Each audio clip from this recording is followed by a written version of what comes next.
ბორიას მეორე და ჭეშმარიტი სამშობლო აღნიშნავს ეროვნულ დღესასწაულს. 7 ნოემბერს, რომელიც ახლა 4 ნოემბერზე გადმოიტანდეს და სახალხო ერთიანობის დღე უწოდეს. რა მნიშვნელობა აქვს? ზეიმია. თავისი ყველაფრით.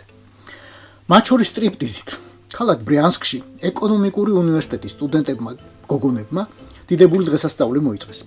გამოიძახეს სტრიპტიზის მოცეკვავე მამრი უგანდიდან. ოღონდ ერთი პრობლემა იყო.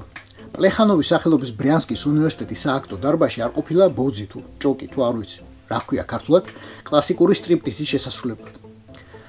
ამიტომ ამ უგანდელმა ახალგაზრდამ ჩაატარა რის საშუალებას სცენა მისცა, როგორც დარბაზიდან გესმით აუდიტორიის არანაკლები ახტაცების ფონზე.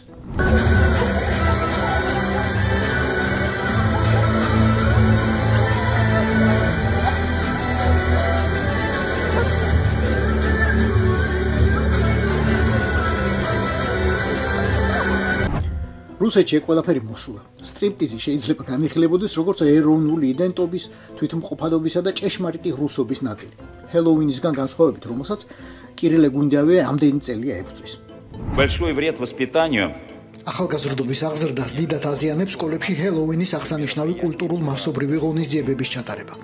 მოდი ჩვენს კულტურულ სივრცეს მოვაცილოთ ეს ბაქანალია, რომელიც საზღვარგარეთიდან შემოვიდა.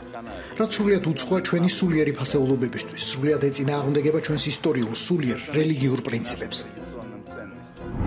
ასია. ჰელოუინზე გოგრის გორაობა და რაღაცების ჩაცმა ეწინააღმდეგება რუსის სულიერებას.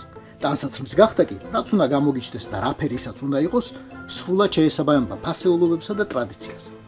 რა გადაგვჩენია, ჩვენს მიულოცოთ ედინა ვერეც მეზობელს დღესასწაული და დაუპირდეთ, რომ როგორც კი თავს დაგვანებებს და ბორიას თავისთან წაიყვანს პენსიაზე, ამ დიდებული დღის აღნიშვნაში ჩვენც გულითა და სულით ჩავერთვებით.